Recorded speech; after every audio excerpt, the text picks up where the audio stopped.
আসসালামু আলাইকুম। এখন আমরা রান্না করব হোটেল বা রেস্টুরেন্টের যে বিফ রেজালা পাওয়া যায়, গরুর রেজালা, সেইটা।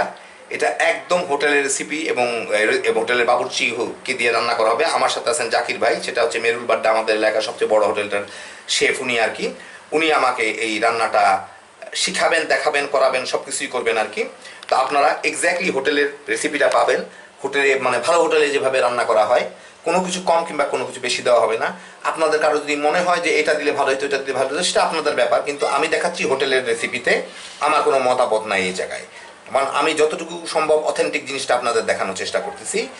আর এইসব ভিডিওতে অনেক সময় দেখবেন আমার কথার মাঝখানে জাকির ভাই হয়তো কথা বলতেছে কিংবা বলে দিচ্ছে এইটা আইটেম ওইটা আইটেম। আপনারা আশা করি মাইন্ড করবেন। অনেকে জিজ্ঞেস করেন পাশে কে দাঁড়ায় আছে, আমার পাশে তো জাকির ভাই মানে বাবুর্চি দাঁড়ায় আছে, উনি তো আমাকে দেখাই দিবেন আর কি। তো আবার অনেক সময় উনি দেখবেন নিজে থেকে কিছু দিয়ে দিছে, তো ওইটা আমি পরে বলে দিব যে কি দিল, কারণ উনারা তো আমাদের মতো ওইভাবে মানে ডেসক্রিপশন দিয়ে ভিডিও করতে অভ্যস্ত না আর কি। উনারা নর্মালভাবে রান্না করেন, সেটাই আমি আপনাদের দেখাচ্ছি। তো কোনো কিছু দিলে আমি আপনাদের বলে দিব যে এইটা দেওয়া হয়েছে, পরক্ষণেই পেয়ে যাবেন, আর ডেসক্রিপশনে সমস্ত কিছু লেখা থাকবে। তো আসেন শুরু করে দেওয়া যাক। এখানে 1 কেজি গরুর মাংস নিয়ে তার মধ্যে আমি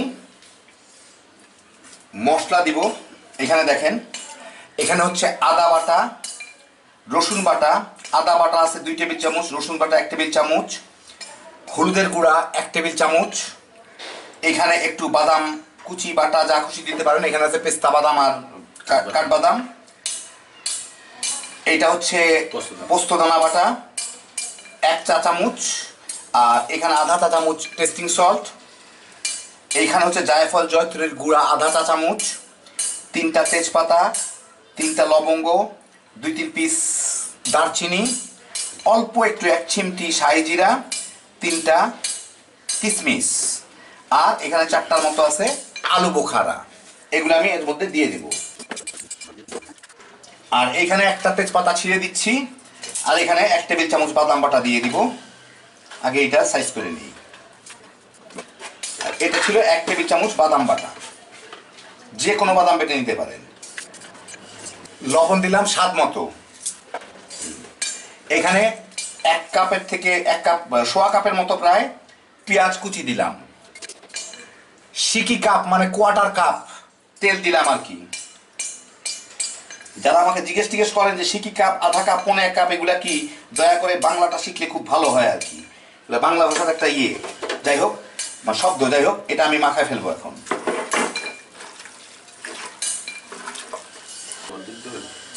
আর এর মধ্যে প্রায় 1 কাপের মতো পানি দেই, দিয়ে এটাকে এখন আমি জালে দিয়ে দিব, ঢেকে দিব। চুলাটা জ্বালায় দিলাম, এটা একটা ঢাকনা দিয়ে ঢেকে দেই, ফুটে উঠুক। কড়া জালে কতক্ষণ জাল দিব আর কি।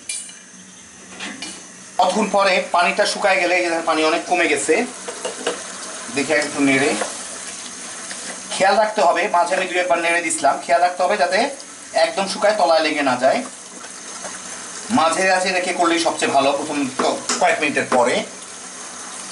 এখন এর মধ্যে আমি প্রায় 1 কাপের 3 ভাগের 1 ভাগ, 1/3 কাপ টক দই দিয়ে দিব, আর 4-5টা কাঁচামরিচ কুচানো এর মধ্যে দিয়ে দিব।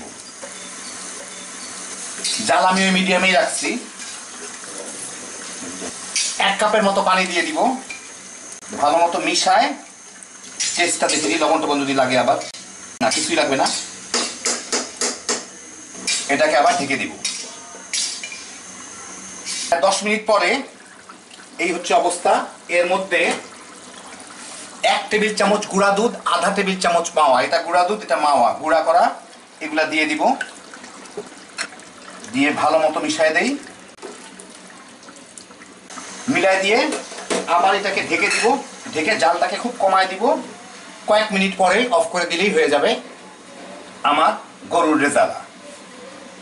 4-5 মিনিট পরে চুলার জালটা বন্ধ করে দেই। হয়ে গেল আমার বিফ রেজালা।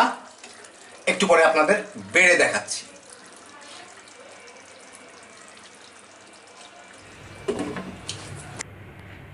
এই যে দেখেন, হয়ে গেল আমার বিফ রেজালা মানে গরুর রেজালা, রেস্টুরেন্টের স্টাইলে, রেস্টুরেন্টের বাবুর্চিকে দিয়ে আসল রেসিপিতে রান্না, মানে বেশ ভালো ধরনের রেস্টুরেন্টের বাবুর্চিকে দিয়েই ভালো রেসিপিতে রান্না তাদের। এর মধ্যে অতিরিক্ত কোনো কিছু দেওয়া হয় নাই, কোনো কিছু কমও দেওয়া হয় নাই। ঠিক তারা যেভাবে রান্না করে সেইভাবে আপনার রেসিপিটা পেয়ে গেলেন। আপনাদের পছন্দ মতো জিনিস আপনারা 19-20 করে মজা করতে পারেন, আপনাদের যার যা রুচি। তো দেখেন কত সহজে তৈরি করে ফেলাইলাম। হ্যাভি জোশের একটা আইটেম, খালি বানাইবেন আর তামা তামা করে খাইবেন। আর পারলে একটু বেশি বানায় আমারও দাওয়াত দিন আর কি। যাই হোক, সেটা তো আর দিবেন না। তো দেখেন কত জলদি তৈরি করে ফেললাম, কত সহজে। আল্লাহ আপনাদের সবাইকে ভালো রাখুন। ইনশাল্লাহ আগামীকালকে আরেকটা রেসিপি নিয়ে দেখা হবে। আল্লাহ হাফিজ।